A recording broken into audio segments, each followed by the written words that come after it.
다들 아시겠지만 이제 골키퍼 포지션에서는 이 세 선수가 있었는데 다비드 라야 외에 다른 선수에게 평점을 매기는 건 좀 무의미하겠죠. 네투 무라라를 이번 시즌에 데리고 온 것은 여러 가지 문제를 좀 초래했죠. 다음 시즌에 세컨 키퍼를 또 비싸게 사야 되는 상황도 초래하게 됐고, 임대로 데리고 올 때는 이제 막판에 막판에 급하게 영입했다는 점에서는 뭐 급한 불이라도 껐다 이런 점은 평가할 수 있겠으나 잘못 데려온 영입이었다. 사실상 컵 대회도 빨리 탈락하면서 활용도 제대로 못했다. 그리고 다비드 라야가 충분히 좀 쉴 수 있는 상황에도 아르테타가 별로 쓰는 선택을 하지 않았기 때문에 선수 본인의 책임이 있다기보다는 영입 자체가 조금 잘못된 영입이었다. 이렇게 말할 수 있겠습니다. 5점을 주겠습니다. 토미 세퍼드 같은 경우에도 선수 본인이 뭐 나올 기회를 거의 받지 못했기 때문에 6점을 주는 것도 좀 어려운 상황이다. 그래서 토미 세퍼드에게도 5점을 주겠습니다. 다만 우리 주전 골키퍼 다비드 라야는 저는 9점을 줘도 아깝지 않다고 생각해요. 수비 지표 면에서 뭐 모든 면에서 아주 뛰어났고 결정적인 챔피언스 리그 경기에서 페널티킥을 선방하는 모습도 보여줬죠. 자기가 왜 프리미어리그의 데뷔전인 골키퍼가 돼야 되는지 클린시트 기록만으로도 설명을 하고 있습니다. 많은 분들이 그 아스날 수비가 워낙 좋기 때문에 골키퍼가 혼자 수비 아닌 건 아니지 않냐 뭐 이렇게 말씀할 수도 있겠지만 진짜 결정적인 국면에 다비드 라야의 눈부신 선방으로 경기를 구해냈던 적도 많았다는 거. 그래서 다비드 라야는 뭐 9점을 줘도 아깝지 않다고 생각하고 이번 시즌 최고 수훈 선수 중에 한 명을 포함돼야 된다고 생각합니다. 윌리엄 살리바 9점을 받아도 뭐 부족함이 없죠. 뭐 시즌 막판에 약간 부상으로 이탈하긴 했지만 여전히 단단한 모습을 보여줬고 10점을 주지 않는 이유는 세트피스 득점 같은 면에서는 가브리엘 마갈량이스가 좀 더 기여도가 높았고 좀 그 팀 전체가 좀 내려앉는 시점에는 윌리엄 살리바도 같이 좀 실수를 보여주는 장면을 보여줬는데 지난 시즌 살리바가 약간 10점을 받아야 되는 느낌이었다면 이번 시즌은 그 시즌의 이제 기준으로 보게 되기 때문에 1점 정도 깎아야 된다고 생각합니다. 수비수의 공백은 이번 시즌만큼은 가브리엘 마갈량이스가 좀 더 크게 느껴지네요. 공격진의 부진이 있었기 때문이라고 생각합니다. 부상 당하기 전까지는 살리바와 함께 뭐 대단히 좋은 모습 보여줬고요. 거의 뭐 비판할 게 없을 정도의 모습이었다고 생각하고 세트피스에서 득점을 보여주는 장면은 이번 시즌 아스날의 공격력 저하와 맞물려서 팀에 더 큰 임팩트를 주는 장면들이었던 것 같습니다. 수비수의 실력적인 면에서도 약간 살리바보다 약간 한 급 떨어진다는 말을 듣던 마갈량이스가 이번 시즌 건강했던 시기에는 살리바와 거의 비견이 될 수 있을 레벨로 올라왔다는 느낌을 많이 받았어요. 마갈량이스의 그 전반기와 그 부상당이 전까지 보여줬던 시점의 경기력만으로도 8점을 받을 수 있을 정도의 임팩트였다. 충분히 이렇게 평가할 수 있을 것 같아요. 키비오르한테는 7점을 주고 싶습니다. 키비오르의 그 후반기 활약만 놓고 보면 다들 8점, 9점 줘도 아깝지 않다고 생각하실 거예요. 정말 스텝업한 모습을 보여줬죠. 다만 그 선수가 보여줬던 수비력이 마갈량스를 완전히 대체할 정도는 아니었다는 점, 챔스에서 결국 실점으로 이어지는 장면들이 나왔다는 점, 그리고 키비오르가 전반기에는 거의 뛸 수 없을 정도로 이제 정확하게 이제 벤치 멤버로 분류됐었다는 점, 이 점을 고려하면 키비오르가 이제 벤치 멤버 이상의 능력을 자기가 가졌다는 걸 보여줄 수 있었던 선수 본인 입장에서도 되게 자신감을 얻는 퍼포먼스였을 거고, 저는 이 퍼포먼스 때문에 아스날이 이번에 센터백 영입은 없지 않을까, 키비오르를 믿고 가는 선택을 하지 않을까라는 생각을 많이 합니다. 물론 좋은 제의가 들어온다면 또 생각을 해보기는 하겠죠. 윌린 팀버는 저는 8점을 줘야 된다고 생각합니다. 벤 화이트가 오른쪽에서 보여줬던 전성기에 비하면 윌린 팀버의 공격력은 확실히 좀 부족했다고 생각해요. 하지만 수비적으로는 더 뛰어났습니다. 그러니까 벤 화이트와 윌린 팀버는 명확하게 스타일이 다른 선수라고 생각하고요. 기여도가 다른 선수라고 생각합니다.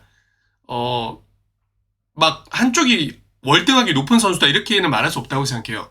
근데 팀버의 가치는 이번 시즌에 명백하게 멀티 포지션 능력이었죠.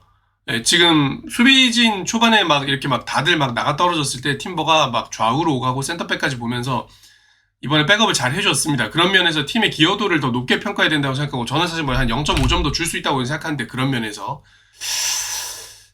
팀버가 풀시즌 있었더라면 지난 시즌 또 모르는 건데 어쨌든 이 윌리엄 팀버는 여전히 어린 나이에 팀을 책임질 수 있는 선수라는 거 보여줬기 때문에 정말 든든한 선수가 됐습니다. 마이스 루이스 스켈리 점수 뭐 낮게 줄 수 없죠. 저는 임팩트를 고려한 막 9점 주고 싶은데 선수가 퇴장당했다는 그런 퇴장당하면서 뭐 막 이렇게 맛이 갔던 장면이라든지 뭐 불필요한 논란을 좀 불러일으켰던 그런 점도 좀 고려를 해야겠죠. 그래도 8점은 충분히 줄 수 있다고 생각합니다. 특히 뭐 맨시티전에 뭐 돌파로 골을 기록했던 장면은 뭐 그야말로 이 객관적 평가를 넘어서서 팬들이 진짜 정신이 나가버리게 만드는 진짜 뛰어난 장면이었죠. 이런 선수가 진짜 한 시즌에 한 명씩 나와줘야 이제 축구 보는 맛이 날 것 같고, 본인보다 더 빨리 그 팀에서 두각을 드러냈던 에단 은하네리보다 지금은 오히려 영국 국가대표도 먼저 승선하고 여러 가지 면에서 더 자기의 장래성을 더 확장시켜서 보여주고 있는 선수인 것 같아요. 스켈리가 궁극적으로 과연 어떤 포지션에서 정책하게 될지가 사실 아스날 팬들 입장에서 굉장히 흥미로운 포인트죠. 본인도 미드필더 자리, 뭐 6번 자리 이런 데가 더 낫다라고 얘기를 하는 그런 면도 있고, 지금 아스날이 6번 자리에서 이제 수비맨디라는 빠른 영입이 있었지만, 토마스 파티를 잔류시킬지 내보낼지를 뭐 고려하는 그런 요소 중에 하나가 분명히 마일스 루이스 스켈리를 다음 시즌에 풀백이 아니라 미드필더로도 쓸 수 있다는 그런 고려가 있는 걸로 보이기 때문에, 결국에는 미드필드에서 뛰게 될 거라고 보는데요. 뭐 진첸코 같은 유형의 선수가 될지, 아니면 약간 팀버 같은 그런 수비적인 선수가 될지, 지금 보여주는 능력치는 진첸코에 조금 더 가까워 보이는데, 예, 조금 더 수비적으로 솔리드한 면이 있고 피지컬적으로도 뛰어난 진첸코 업그레이드 버전 같은 게 된다면, 진짜로 그 진첸코를 영입했던 시점에 아스날과 마일스 루이스 스켈리가 주전으로 자리 잡는 시점에 아스날은 질적으로 다른 팀이 된다는 걸 보여주는 결과라고 생각합니다. 베나이트는 저는 6점을 주고 싶습니다. 이번 시즌에 이제 수비적으로 뭐 공격적으로 수비적으로나 특별히 나쁜 점은 없었고 늘 베나이트 하던 대로 했지만 공백 기간이 너무나 길었죠. 팀 입장에서는 정말 아쉬운 점입니다. 본인이 물론 뭐 그렇게 다치고 싶어서 다친 건 아니었겠지만 지나치게 긴 기간 동안에 공백이 있었고 그 기간 동안 아스날이 상당히 힘들었다는 점. 베나이트의 공백 때문에 이제 사카 외대고르로 이루어지던 오른쪽 측면의 공격력이 현저히 떨어졌다는 점을 고려하면 베나이트의 공백은 아스날 입장에서 상당히 치명적이었습니다. 그렇기 때문에 다음 시즌 아스날의 성적이 오른쪽 측면에서 더 좋아질 거라는 기대를 갖게 되는 측면이기도 하고요. 이제 코치진도 다 물갈이가 됐으니까 선수 본인의 좀 스텝업을 위해서라도 저는 국가대표 다음 시즌 중에 좀 선발이 돼서 2026년 정도에 열리는 그 중요한 메이저 대회는 좀 뛰고, 그러면서 루이스 스켈리 그리고 그 같이 국대를 뛰고 있는 부카요 사카, 데크란 라이스 이런 선수들과 함께 좀 좋은 성적을 만들어냈으면 하는 마음이 있습니다. 그 과정에서 본인도 발전할 거라고 생각합니다. 이번 시즌 부상 너무 안타깝고요. 다음 시즌은 건강한 모습으로 풀시즌 뛸 수 있길 바랍니다. 칼라피오리에 대해서는 좀 점수를 낮게 줄 수밖에 없겠죠. 5점 주겠습니다. 일단 뭐 영입된 만큼의 기대 효과가 크지 않았고, 많은 분들이 그런 말씀을 하실 거예요. 좀 부상 이력이 있는 선수는 안 데리고 왔으면 좋겠다. 근데 그때 다쳤으니까 이번에 안 다치지 않을까? 뭐 이런 정도 기대로 데리고 왔는데 이번에도 뭐 거의 한 20경기 가까이 출전할 수 없는 너무나 안타까운 부상을 겪고 말았죠. 칼라피오리가 팀에 기여할 수 있는 면이 뭐가 있는지는 알겠습니다. 상당한 전진성, 그리고 멀티 포지션 능력, 그리고 수비적으로도 굉장히 훌륭한 모습을 보여줬다고 생각을 해요. 외모가 좋은 건 덤이고요. 그리고 맨시티전에 결정적인 득점을 또 하지 않았습니까? 그러면서 한 방도 또 있는 선수다. 여러 가지를 기대하게 만든 선수인데 본인의 건강을 유지하지 못해가지고는 팀에 많은 거를 기여할 수 없을 겁니다. 왜 이렇게 샀지라는 생각을 하시는 분들이 많을 것 같은데 저는 칼라피오리 같은 경우에는 비즈니스적인 영입이라고 생각해요. 이 국제대회에서 상당히 좋은 활약을 보낸 선수가 있었고 그 선수가 갑자기 살 수 있는 입장이 됐고, 그래서 이 매물을 나중에 산다면 더 비쌀 테니까 지금 일단 사놓고 팀에서 뭐 생각했던 만큼 성장하지 못하더라도 이제 충분히 리셀 가능한 선수일 것이다라는 판단을 가지고 데려왔다라는 생각은 좀 합니다. 그래서 칼라피오리가 그래서 뭐 좀 기대를 반전시키는 모습을 보여줬으면 좋겠어요. 그런 의미에서 0.5점만 더 줄까요? 5.5점을 주겠습니다. 다음 시즌에는 이번 시즌만큼 부상을 당하지 말고 여러 가지 면에서 마일스 루이스 스켈리 정도는 좀 벤치로 내릴 수 있는 주전다운 모습을 보여주길 기대합니다. 올렉산드르 진첸코는 6점 정도는 받을 자격은 있는 것 같습니다. 물론 뭐 전혀 어떤 포지션에서 주전급의 활약은 아니었지만 애초에 올렉산드르 진첸코에 대한 위상은 지난 시즌부터 주전이 아니라 서브, 백업 멤버로 낮춰져 있는 상태였어요. 그 위상에 맞는 정도의 활약이었다고 생각을 하고, 오히려 본인의 포지션이 아니라 이제 저 메짤라 자리에서 주전으로 뛰는 그 선발로 나서는 모습도 보여줬죠. 그런 면에서는 이제 멀티 능력을 보여줬다고 생각을 합니다. 뭐 경기에 대한 영향력만 놓고 보면은 뭐 과거만큼 크진 않았다고 생각하고, 다만 이제 팀이 더 이상 진첸코에게 그만큼의 활약을 기대하지 않기 때문에 진첸코는 그냥 할 만큼 해줬다라는 정도의 생각입니다. 이번 시즌 이후로는 이제 뭐 나가는 쪽으로 많이 검토가 돼야겠죠. 네. 선수 본인 입장에서도 이제는 이제 선수 생활의 이제 후반기를 좀 어떤 식으로 정리할 것인가에 대해서 판단이 필요해 보입니다. 키어런 티어니에 대해서도 6점을 주겠습니다. 티어니도 마찬가지로 위상이 많이 낮게 조정되어 있는 상태였죠. 이 선수는 뭐 올 시즌에 자유계약으로 이별을 하는 것이 사실상 결정되어 있는 선수였고, 아르테타가 계속해서 자기의 전술과는 맞지 않는다면서 이제 팀에 있어도 쓰지 않는 모습을 보여줬었기 때문에 이번 시즌이라고 특별히 다를 거란 기대는 전혀 하지 않았습니다. 뭐 키어런 티어니에 대해서 따로 영상을 만들 기회는 없을 거기 때문에 이 자리에서 좀 생각을 하면, 키어런 티어니야말로 그 아르테타 체제가 이제 자리 잡기까지 우리가 어떤 희생을 치러야 됐는지를 보여준 대표적인 선수였죠. 결과적으로 이 선수는 지금 이적료도 못 받는 상황이란 말이에요. 이 키어런 티어니의 전성기를 기억하시는 분들은 티어니가 떠날 때 이적료가 0원일 거라는 기대를 아무도 하지 않으셨을 겁니다. 이 선수가 떠난다면 뭐 이를테면 뭐 저 선수처럼 라이트백에 우리 뛰었던 우리 베린 같은 선수처럼 폼이 완전히 꺾여서 떠나거나, 아니면 떠나더라도 이제 큰 돈을 받고 더 스텝업을 하든지, 아니면 뭐 고향팀으로 돌아가야 되는 그런 상황이 돼서 말년이 됐을 때 갈 거라 생각했지, 이렇게 경기력이 뭐 나쁘지도 않은 뭐 전성기 선수로서 전성기 나이에 팀에 전혀 자리를 잡지 못하고 활용도 못 되다가 쓸쓸하게 팀을 떠나게 될 거라고는 아무도 생각 안 하셨을 거란 말이죠. 그래서 키어런 티어니 같은 사례는 앞으로 이제 아르테타 체제가 아니라 아스날의 어떤 시기에서도 안 봤으면 좋겠다. 그게 이제 티어니를 보면서 되게 많은 기대를 했던, 아마 이 유니폼 입고 뛰었을 때부터 있었을걸요, 티어니? 예, 티어니를 보면서 되게 그 시절에 되게 축구가 볼맛이 안 났지만 그래도 티어니 같은 선수가 열심히 뛰는 모습을 보면서 되게 행복하게 밤에 잠들었던 아스날 팬으로서 티어니에게 보내는 감사와 이제 아르테타와 이제 아스날 구단에게 보내는 좀 아쉬움, 이런 말이 되겠습니다. 네.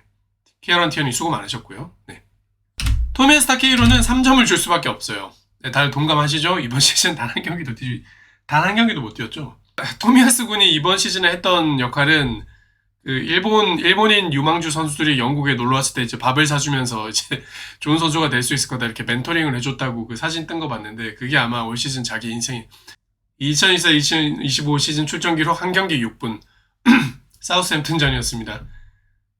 그냥 건강을 좀 이렇게 잘 회복하고 다음 시즌에는 이제 훈련을 성실하게 받아서 이제 아르테타에게 좀 인정을 받아서 시즌 후반에라도 팀에 이제 에너지가 많이 떨어져 있을 때 지금의 티어니가 했던 역할을 조금 더 해줘서 팀을 좀 스텝업 시키는데 기여하면서 좋은 이별을 하던지, 아니면은 몸을 빨리 회복해서 1월 중에 돌아갈 수 있는 팀을 빨리 찾아가지고 임대로 나가서 가급적이면 그 팀에서 좋은 활약을 펼쳐서 완전 이적까지 이어지는 식으로 좋은 이별을 했으면 좋겠어요. 네. 가장 최악은 부상이 다음 시즌에도 회복되지 않거나 또 첫 경기 복귀하자마자 또 부상을 당해서 아부 디아비 같은 수준으로 가는 겁니다. 그게 최악의 결론이 될 겁니다. 그러지는 않길 바라고 좋은 이별을 할 수 있기를 바라겠습니다. 6번 자리에 대해서 보도록 하겠습니다. 토마스 파티와 조르진 두 선수를 볼 건데, 먼저 토마스 파티 저는 9점 주겠습니다. 동의하시나요? 8점 정도로 낮출까요? 8.5점? 9점 주겠습니다. 예, 저는 그야말로 거의 부상 안 당했죠? 한 경기도 부상 안 당했던 것 같은데, 카드 트러블로 한 경기 못 나왔었죠. 챔스 4강 때문에 깎아야겠다. 챔스 4강 1차전에 못 나온 것 때문에 0.5점을 깎겠습니다. 그 한 번의 옐로 카드는 그 시즌 전체 평점을 깎을 정도의 중요한 옐로 카드였죠. 안타깝습니다. 예. 안타깝고 진짜 파티만 있었더라면 이런 생각이 들잖아요. 그만큼 이제 파티가 우리가 없었을 때 항상 아쉬움을 주는 선수였는데, 이번 시즌에는 그 아쉬움이 진짜 그 한 경기 말고는 이제 1도 없을 정도로 훌륭한 몸 상태를 보여줬고, 건강한 파티가 얼마나 잘할 수 있는지 아느냐, 건강한 로빈 반 페르시가 얼마나 잘할 수 있는지 아느냐를 보여준 그런 시즌이었다고 생각합니다. 매 시즌 파티가 이 정도로 뛰어줬더라면 뭐 지금 재계약 가지고 무슨 논란이 있겠어요? 당연히 일도 없었을 거고 팀의 레전드로 남았을 겁니다. 그렇게 됐어야 되는 선수였는데 그 너무나 많은 부상 이력 때문에 지금 아스날 팬들 입장에서 겨우 지금 마음의 한켠을 내어주는 선수 정도밖에 되지 못하고 말았어요. 그게 너무 아쉽고, 선수의 폼, 그리고 이 선수가 잘 뛸 때 아스날의 미드필더진이 얼마나 이제 뛰어난 그 영향력을 만들어줄 수 있는지, 경기의 지배력을 보여줄 수 있는지를 잘 보여줬고, 패스 줄기라든지 결정적인 순간에 후방에서 공을 받고 탈압 밖에서 돌아가지고 공을 앞으로 전진시키는 장면 같은 거는 뭐 많은 분들이 지적해 주시듯이 다른 선수들이 쉽게 보여줄 수 없는 뛰어난 면이라고 생각합니다. 이번 시즌 이제 재계약에 대해서 많은 분들이 좀 설왕설래 하실 텐데 저는 이제 부상 이력이라는 거는 절대 무시할 수 없는 지표라고 생각합니다. 이번 시즌이 재계약을 앞둔 플루크 시즌일 수 있다는 거죠. 혹은 이번 시즌에 또 많이 뛰었다고 다음 시즌에 한 절반 정도 들어눕는 끔찍한 사태가 발생할 수 있다. 그래서 파티의 계약은 옵션이 기본이 되는 계약이어야 된다고 생각합니다. 그래서 파티는 이번 시즌에 저는 8.5점을 주겠고요. 이번 재계약 협상에 전 동의하고요. 다만 막 3년 재계약 이런 건 아니었으면 좋겠고 1+1 내지는 2년 정도의 계약 기간이었으면 이제 아쉬움이 없겠다. 주급은 절대 액수는 높이는 거 동의하지만 옵션을 좀 많이 붙여서 기본급 그러니까 부상을 당하면은 기본급을 좀 낮출 수 있는 그런 구조로 잘 설계가 됐으면 좋겠다. 이렇게 생각합니다. 이번 시즌 좋은 시즌이었습니다. 토마스 파티 고맙습니다. 조르지는 뭐 7점 주겠습니다. 특별히 막 엄청 길게까지 얘기할 건 없는 것 같습니다. 이번 시즌 조르지뉴 같은 경우에도 파티가 너무 건강했기 때문에 특별히 뭐 많은 역할을 할 필요가 없었고 오히려 이제 벤치에서 선수들에게 더 어떤 정신적 영향력을 많이 줬을 거라고 생각해요. 그리고 특별히 나왔을 때 뭐 엄청 못했던 것 같지는 않아서 뭐 6점 줘도 될 것 같습니다. 6점. 조르지뉴는 누가 봐도 이제 선수 생활의 말년을 보내는 선수였고 지난 시즌이 이제 마지막 촛불처럼 타올랐던 거고 이번 시즌은 당연히 이제 그 플러스 1년 계약을 하면서 토마스 파티의 그 백업 역할을 해주기로 하면서 자연스럽게 팀과 좋은 이별을 하는 수순이었기 때문에 6점 이상 안 받아도 뭐 팀으로서나 선수로서나 아스날에 있었던 시간을 좋게 기억할 수 있는 선수라고 생각합니다. 같이 뭐 하나 들었어야 됐는데 너무 아쉽죠. 지금 브라질로 돌아가는 걸로 지금 결론이 난 것 같은데 선수 생활 말년 거에서 잘 보내기를 바랍니다. 두 선수 보겠습니다.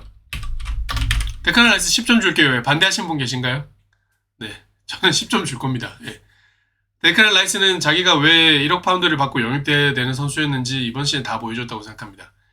뭐 결정적인 장면은 모두가 기억하시듯이 레알 마드리드 전에 프리킥 두 방입니다. 20점 달라는 분과 11점 달라는 분들이 위대한 선수가 경기장에 있을 때 얼마나 엄청난 일이 벌어지는가를 보여주는 그런 선수였다고 생각합니다. 전 차기 주장감이라고 생각하고요. 라이스하고 웨데고르의 리더십은 좀 다른 종류의 리더십인데 웨데고르가 좀 조용하고 행동으로 보여주는 리더십이라면 그리고 이제 선수들을 이제 끌어안고 한 명 한 명을 이제 챙겨주는 그런 리더십이라면 라이스는 앞에서 치고 나가고 그리고 둘 다 저는 이 두 선수 다 너무 좋은 점이라고 생각하는데 이게 더럽지가 않아요. 뭐랄까 훌륭합니다. 인격적으로 훌륭해요. 저 선수가 우리 팀 선수라는 사실이 좀 떳떳하고 자부심이 느껴져요. 데클란 라이스가 좀 그런 계열인 것 같습니다. 아직도 최근에 골을 넣고 이제 신사처럼 허리 숙여서 절하는 세리머니만큼 아름답다고 느낀 세리머니가 없었던 것 같아요.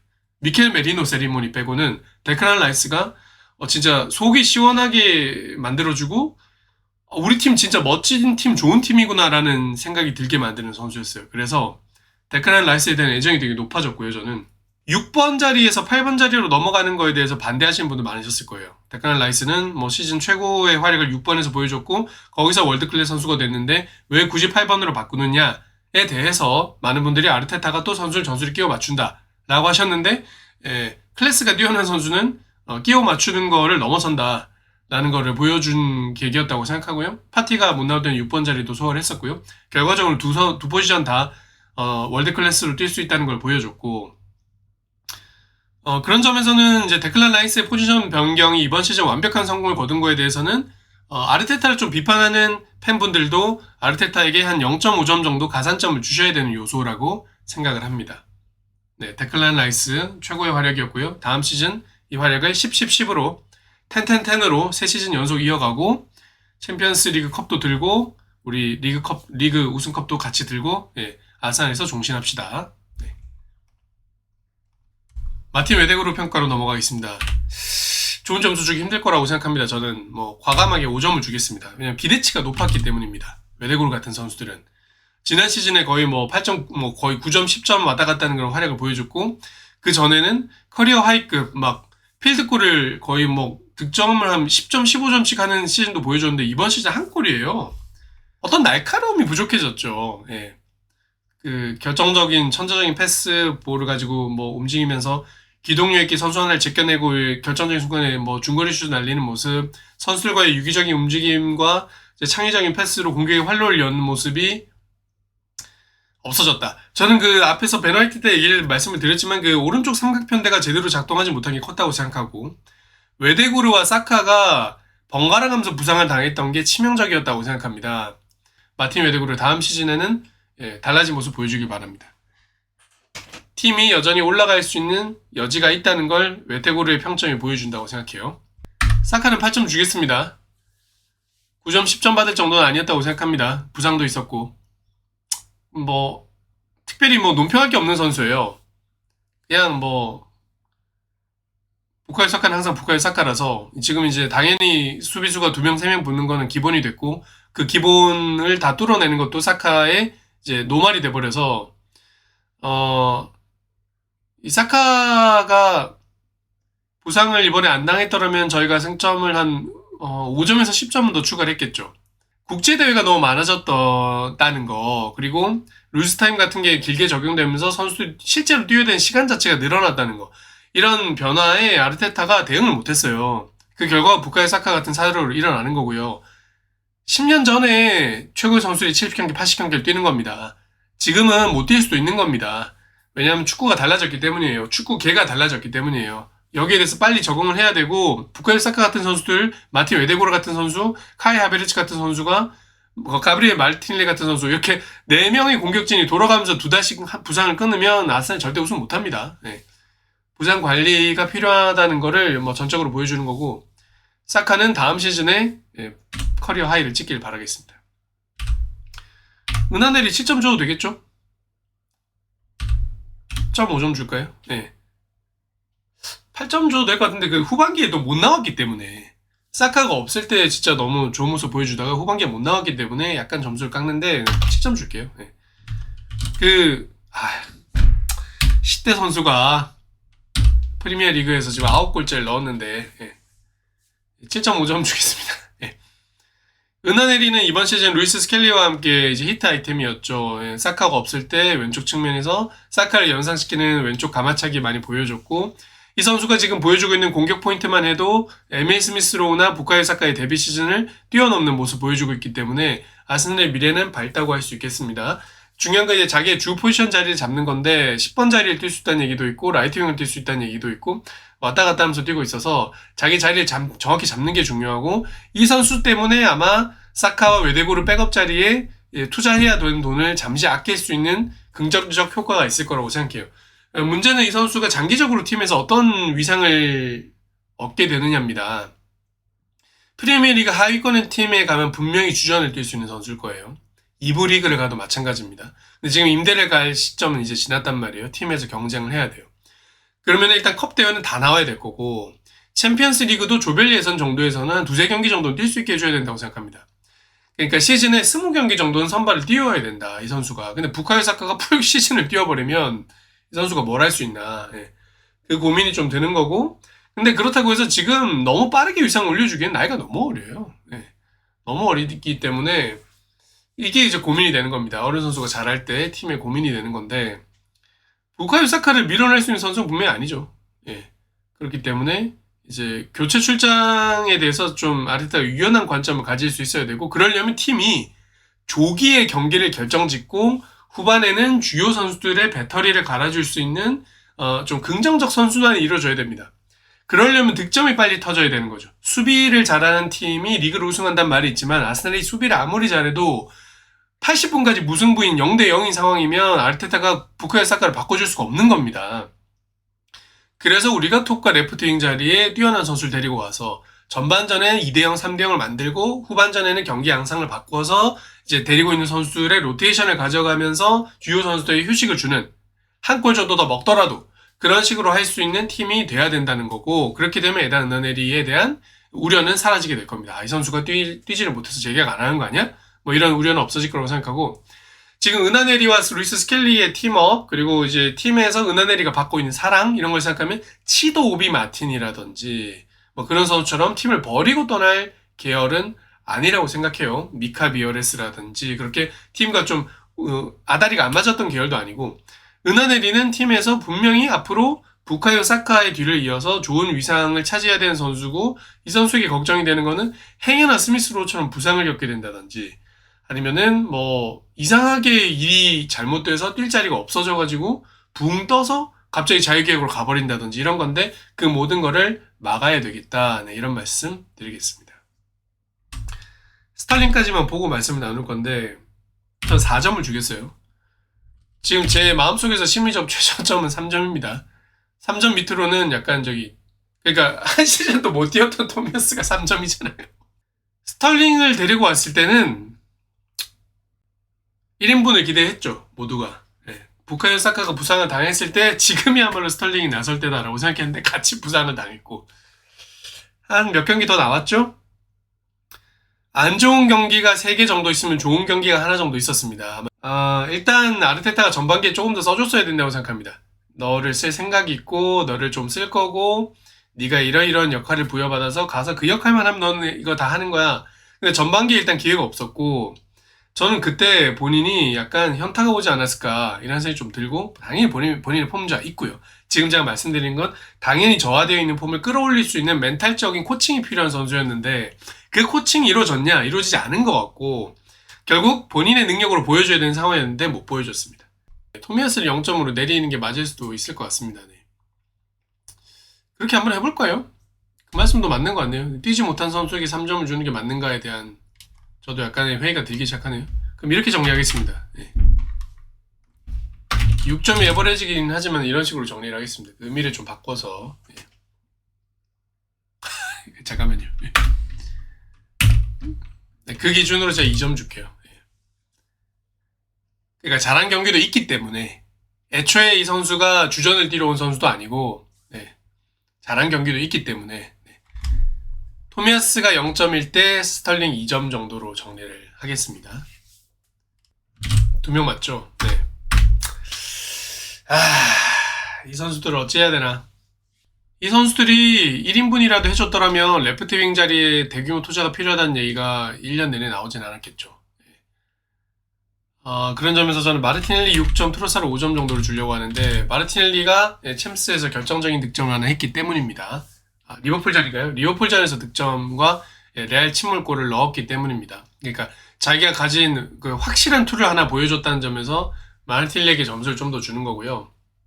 아스날 레프트 윙이라면 피레스, 산체스, 오바메양 이런 선수들처럼 8점, 9점, 10점을 찍어야 되는 선수들이기 때문에 이 정도로 저희가 당연히 만족하면 안 되는 겁니다. 트로사르는 일단 멀티포지션 능력이 있죠. 제로톱을 볼 수 있고요. 급하면은 공이나 메짜라를 볼 수 있고요. 마르티넬리는 라이트 윙을 볼 수 있습니다. 가끔은 마르티넬리가 라이트 윙 자리에서 스털링보다 나은 모습을 보여주기도 했죠. 근데 이 두 선수 다 우승을 노리는 팀의 주전 레프트 윙이라고 하면 무게감이 떨어지지만, 백업 위치에 이 선수가 있다라고 하면 상당히 든든하게 느껴진 느낌이 드실 겁니다. 공격 포인트 10개에서 15경기를 매 시즌 찍어줄 수 있는 트로사르와 조커로 나올 때 더 잘하는, 경기 후반 막판에 투입이 되면 무시무시한 속도로 상대의 측면을 찢어발기고 역습 툴로 활용할 수 있는 마르티넬리가 있다고 생각을 해보세요. 게다가 수비 가담을 엄청나게 헌신적으로 하는, 시즌을 소화하는 데 있어서 이 두 선수는 있으면 너무 좋은 선수긴 하거든요. 그래서 저는 높은 확률로 이번 시즌에 두 선수가 다 안 팔릴 가능성이 있다고 봅니다. 안 팔면서 주전을 데리고 오는 투자를 아스날이 할 가능성이 있다라고 생각합니다. 하베르츠 7점 주겠습니다. 시즌을 풀로 소화했다면 9점까지도 갔을 거라고 생각합니다. 근데 경기를 너무 오래 못 뛰었습니다. 이렇게 오래 못 뛴 선수한테 점수를 더 주기는 어렵다고 생각합니다. 마갈량이스는 그걸 좀 초월했다고 보고요. 하베르츠는 그걸 초월할 정도는 아니었고, 본인에게 기대됐던 수준을 해내고 있었던 시즌이라고 생각해요. 그 페이스로 갔으면 거의 20골 페이스였다고 생각하고, 그렇게 그 시즌을 소화해냈으면 9점까지 올라가는 게 맞았겠죠. 톱 자리에서 완벽하게 적응했던 모습을 보여줬기 때문에. 근데 지금 시즌에 거의 절반을 날린 선수한테 지금 7점을 주는 거예요. 그게 전반기에 카이 하베르츠가 얼마나 잘했는지를 보여주는 지표라고 생각하고요. 하베르츠는 다음 시즌에도 톱에서 이제 주전 경쟁을 해줘야 되는 선수고요. 톱으로 누가 영입이 되더라도 경쟁을 해야 될 거고, 하베르츠의 자리를 그냥 무혈 입성할 수 있는 선수는 이삭 한 명밖에 없을 거라고 생각합니다. 하베르츠가 자리를 내려주고 메잘라 자리로 내려와야 될 거고 벤치에서 경기를 시작하는 모습을 생각해보세요. 한 시즌에 15골에서 20골을 넣을 수 있는 선수가 톱자리에서 주전을 못 뛰는 상황. 그게 아스날의 뎁스가 얼마나 깊어졌는지를 보여주는 상징적인 장면이 될 거라고 생각합니다. 지금 약간 하베르츠가 8번 자리에서 라이스 자리를 대체할 수 있는 공격적 역할을 해주면서 뛸 수 있는 가능성도 열어놓고 있는 것 같은데, 그렇게 되면은 약간 우리가 가지고 있는 이 전술이 좀 바뀌었으면 좋겠다 라고 하는 면도 충족이 될 거라고 생각하고요. 여러 가지로 처음에 데려올 때는 분명히 미드필더였지만 톱자리에서 주전에 상응하는 위상을 차지한 카이 하베르츠라고 할 수 있겠습니다. 이번 시즌 부상 너무나 안타깝고, 하베르츠가 한 달만 더 뛰었더라도 아스날이 전혀 다른 시즌 결과를 받아들였을 거라고 생각합니다. 한 달만 일찍 돌아왔더라도 달랐을 겁니다. 그러나 그런 일이 일어나지 않았고 다음 시즌에는 이런 일을 다시 보지 않았으면 좋겠습니다. 가브리엘 제주스에게 여러 가지 아쉬움을 남아서 5점을 주겠습니다. 스털링과 똑같이 취급하면 안 된다고 생각합니다. 나온 경기 수는 거의 비슷할 거예요. 근데 이 선수가 보여줬던 거는 그렇게까지나 커리어가 다운됐던 선수가 자기의 커리어를 회복할 수 있는가라는 질문에 대해서 이 선수의 전반기 활약상은 할 수 있다를 보여주는 쪽에 가까웠다고 생각하고, 해트트릭을 기록하면서 자기가 해낼 수 있는 선수라는 걸 보여줬다는 점, 그 뒤로 보여줄 수 있는 가능성이 충분히 있었다고 생각해요. 그러나 그 의욕이 넘친 퍼포먼스가 결국 자기 스스로 부상을 당하는 결과를 만들어냈고, 그거는 누구의 탓도 할 수 없습니다. 제주스는 혹사도 아니에요. 본인의 의욕이 넘쳐서 당한 부상이기 때문에 비난하고 싶지도 않습니다. 너무 안타까울 따름이에요. 제주스는 이번 여름에 팔 수도 없어요. 겨울에 복귀하기 때문입니다. 여러 가지 면에서 아스날과 선수 본인 모두에게 최악의 상황입니다. 결국 이런 시나리오를 상상할 수밖에 없겠죠. 아까 토미야스를 얘기할 때하고 비슷한 상황인데, 제주스가 복귀를 하면 1월쯤일 거예요. 못 팔거든요. 경기를 6개월 내내 안 뛰었던 선수를 어떻게 팔 수 있겠어요? 브라질 임대라든지 포르투갈 임대 이런 거 거론해 볼 수 있을 겁니다. 근데 선수가 만약에 돌아와서 이번 시즌처럼 훌륭한 복귀의 모습을 보여준다면 넘버 3 옵션으로 시즌 막판에 챔피언스 리그나 컵 대회 결승전 같은 데서 뜻밖의 활약을 하면서 아스날과 좋은 이변을 할 수도 있겠죠. 그게 지금 제주스가 노려야 되는 최고의 베스트 시나리오고 그 제주스의 복귀 여부와 상관없이 저희는 지금 톱을 영입해야 되는 건 기정사실이고요. 네, 그렇게 정리를 하겠습니다. 미켈 메뉴까지 정리하고 댓글 한번 보겠습니다. 8점 주겠습니다. 네, 8점에 대부분 동의하실 거라고 생각합니다. 더 주고 싶은 분들도 계실 겁니다. 근데 그건 단기간 임팩트였기 때문에 다소 좀 점수를 낮춰야 된다고 생각하고 8.5점 주겠습니다. 네, 마음이 갑자기 흔들렸습니다. 왜냐하면 그 이미지 한 장 때문입니다. 미켈 메리노가 톱으로 뛰기 시작한 이후부터 한동안 프리미어리그 전체에 미켈 메리노보다 많은 공격 포인트를 기록한 선수가 없었습니다. 네. 그런 면에서 하반기에 뛰어난 활약을 보인 스트라이커 5손가락 안에 들 수 있다고 생각하고 그 점에서 0.5점을 더 주겠습니다. 본업이었던 미드필더 자리에서는 별다른 활약을 못했죠. 그리고 모두가 기억하시겠지만 영입됐던 첫 훈련에서 가브리엘 마갈량이스에게 짓눌리면서 어깨가 파열되고 3개월 가까이 출장을 못했습니다. 7, 8, 9, 10 이렇게 거의 출장을 못했습니다. 그래서 아르테타가 세워놨던 시즌 구상이 무너지는데 일조를 했다고 생각하고요. 그 뒤에 보여줬던 모습들은 한 후반 한 70분쯤에 들어와서 헤딩 따내고 볼 좀 돌리다가 경기 끝나고 선발로 나오면은 헤딩 따내고 이런 모습들이었단 말이에요. 전혀 자기에게 주어진 기대치에 못 미치는 활약이었기 때문에 전반기만 놓고 보면 5점, 4점을 받아도 할 말이 없다고 생각해요. 중요한 건 이 선수가 이제 톱으로 변환될 수 있는 유틸성을 가지고 있었다는 거고, 그 위치에서 자기한테 주어진 제한적인 역할을 충분히 해내고 그 이상을 해냈다는 데 있는 거죠.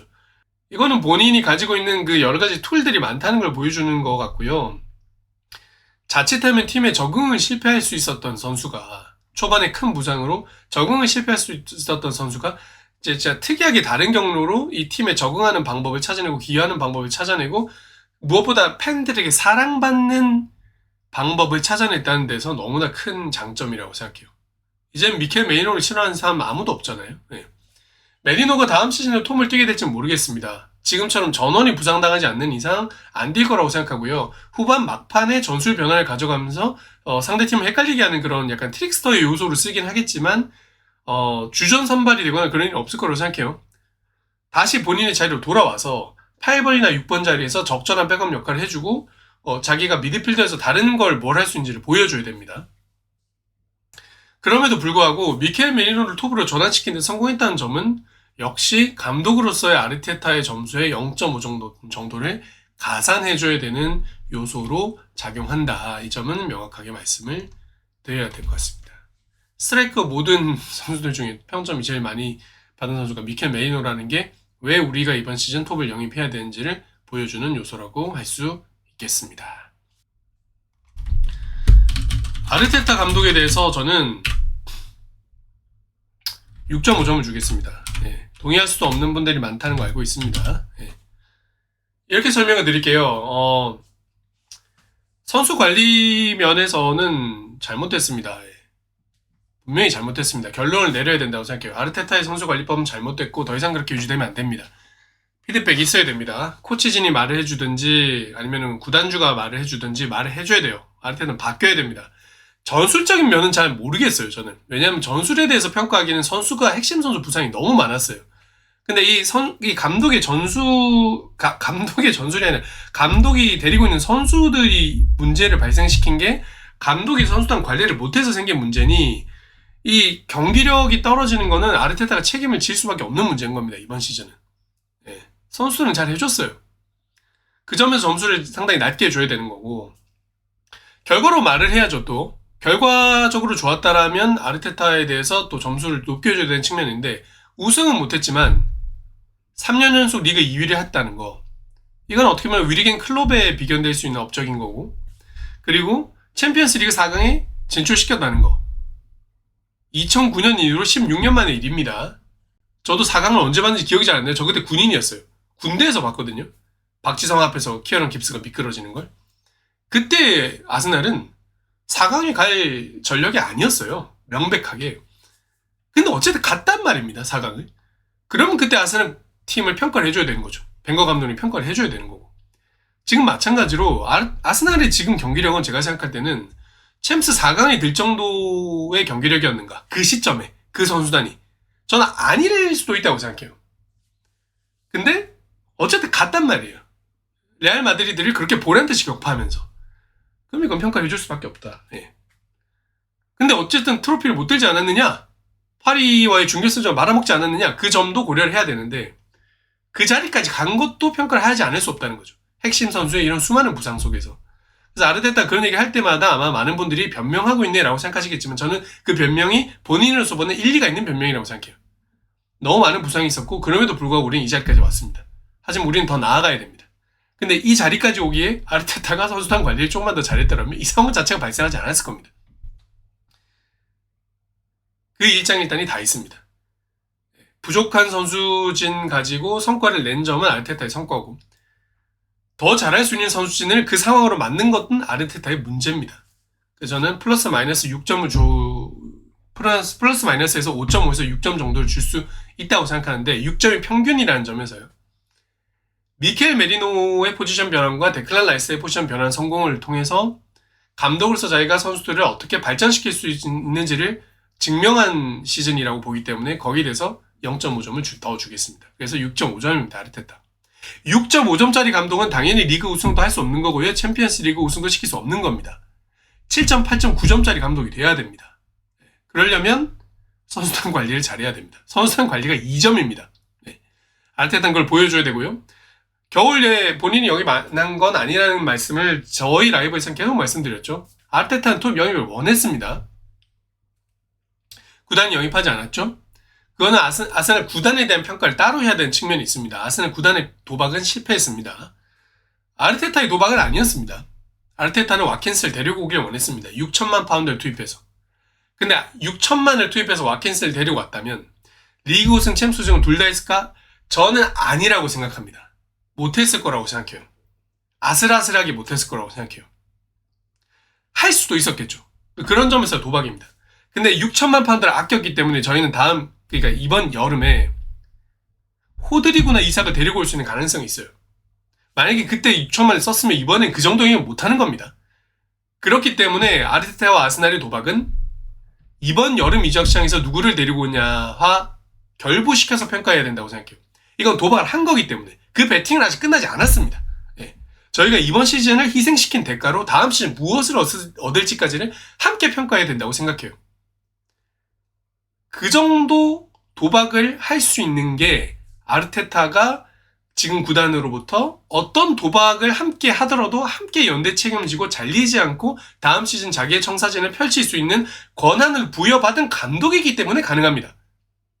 이거에 대해서 그런 장기 플랜은 필요 없고 지금 해야 되는 조치를 취해서 우리는 결과를 얻었어야 해 라고 말하시는 분들이 계실 거고 저는 지금까지는 그분들이 훨씬 옳은 의견을 내고 있다고 생각해요.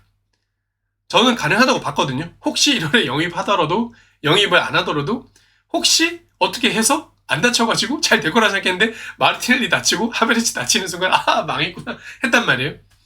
그러니까 이번에는 아르테타와 아스날 구단의 선택은 분명히 현재까지는 실패예요. 근데 전반전까지 실패다라는 말씀 드리고 싶습니다. 후반전이 있다. 후반전이 뭐다? 다음 시즌이다. 이번 여름 이적 시장 지난 겨울에 아꼈던 원기옥을 폭발시켜서 어떤 영입을 해내고 어떤 구단을 만들어서 마침내 어떤 결론을 내는지까지가 저는 평가해야 공정한 거라고 생각합니다. 이 얘기는 예전 영상에도 드렸던 말씀 지금 또 드리는 건데 그런 점에서 저희가 여름 이적 시장을 정말 기대를 하고 바라볼 수 있는 거고 단기적인 플랜에 집중하지 않고 장기적인 플랜을 짤 수 있는 권한을 가진 감독이 있다는 거는 큰 틀에서 보면은 저는 축복에 더 가깝다고 생각해요. 저주보다는. 하지만 그렇게 보지 않는 분들 계시다는 것도 압니다. 3년 내로 우승 못하면 감독 자르고 바로 다음 감독 데리고 와서 4년째 우승하는 팀. 그 팀이 첼시나 레알 마드리드나 뭐 맨시티는 맞지 않고 리버풀 같은 팀인 거고 리버풀이 그 성과를 지속할 수 있는지에 대해서는 저는 두고 보자고 말씀드리고 싶고요. 이번 시즌에 저희가 이런 불운을 겪었기 때문에 그리고 선수 관리 실패를 겪었기 때문에 그걸 보강했을 때 리버풀이 과연 다시 프리미어리그 우승할 수 있을까? 저는 한번 해보자. 한번 붙어보자 라는 생각이 듭니다. 네, 그런 점에서 아르테타에게 6.5점 주겠습니다. 당신이 발전할 수 있는 여지가 아직 3점이 있다는 거를 기억하시고 다음 시즌 더 발전된 모습을 보여주길 바랍니다. 이번 시즌도 다들 고생 많으셨습니다. 예. 아스날 팬으로 산다는 건 참 힘든 일입니다. 예. 하지만 언제나 말씀드리듯이 객관적 증거가 있는 희망, 내년이 올 시즌보다 더 나아질 거라는 희망, 이번 여름 이적 시장에서 확인할 수 있기를 바라겠습니다.